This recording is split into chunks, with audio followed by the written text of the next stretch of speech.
Hello everyone.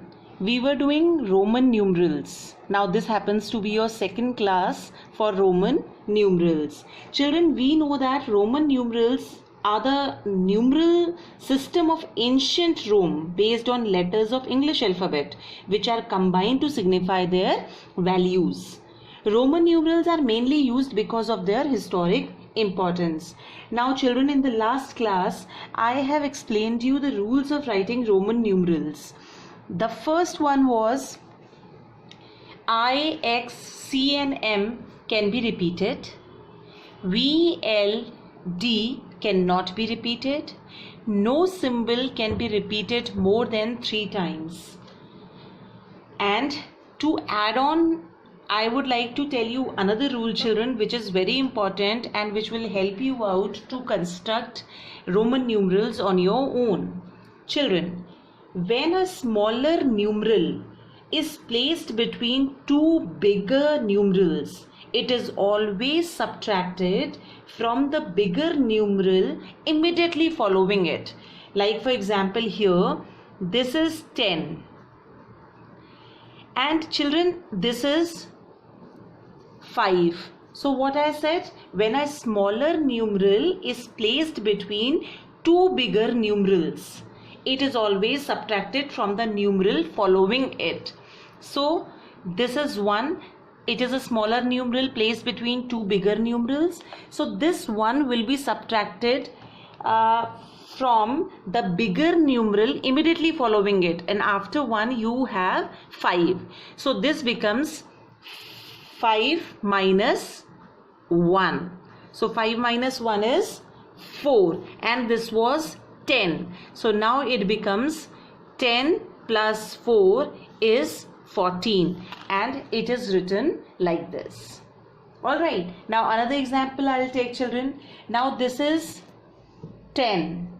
This is 1, and this is also 10. So I said that when the smaller numeral is placed between 2 bigger numerals, then the smaller one is always subtracted from the bigger numeral immediately following it. Now this becomes 10 plus 10 minus 1, that is 9, and this will be read as 19.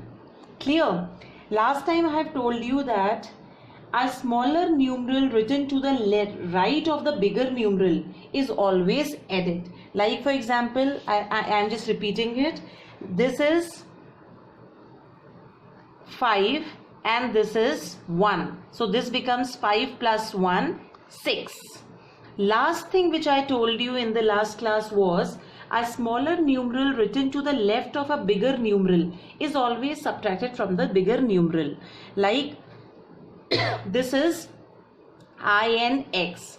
Now, a smaller numeral written to the left of the bigger numeral is always subtracted from it. That means this is 10 and this is 1. This becomes 9 and this is written like this in Roman form.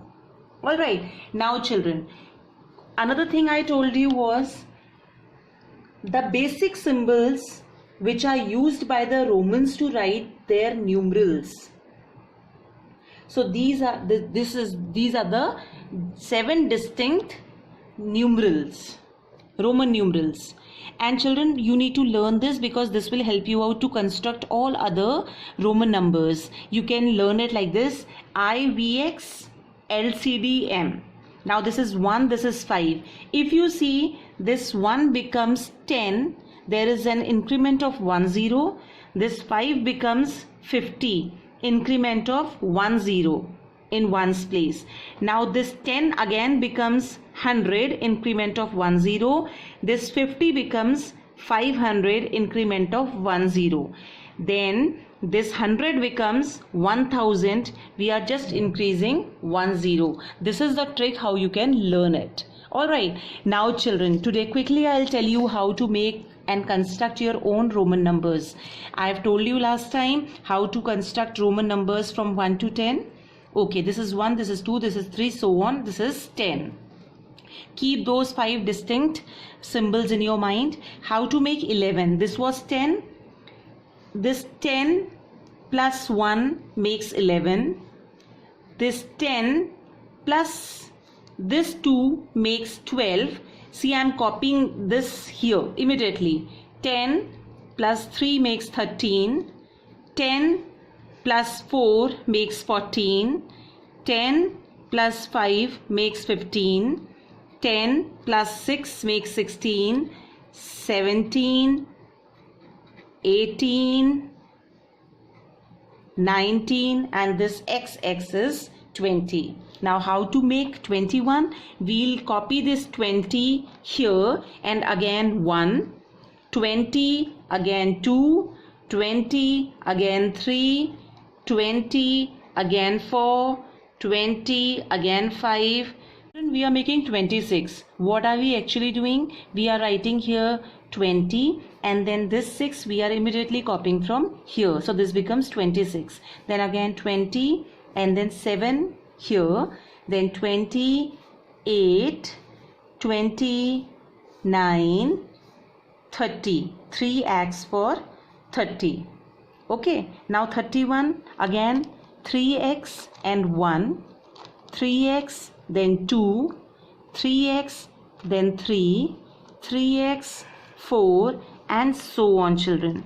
Now when we make 39, 3x 9, and when we make 40, children, we cannot, I could have done it like this also, but do you think this is correct? This is wrong, because we can repeat a sign 3 times, not more than 3 times. So this x cannot be repeated more than 3 times.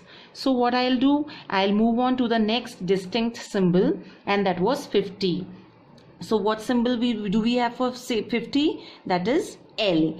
If we put minus 10 on the left hand side, then 50 minus 10 will become 40. So this becomes XL. Alright, children. Now 41 XL1, because 40 was XL, and XL1 I have written from here, XL2 from here, XL3 from here, and so on, children. I have written till 50 because 50 is L. So in this way we can form Roman numbers on our own. Children, now what your homework is, you can do this exercise 2.1 page number 31 yourself. Alright, try to do it. Bye for now. Good day.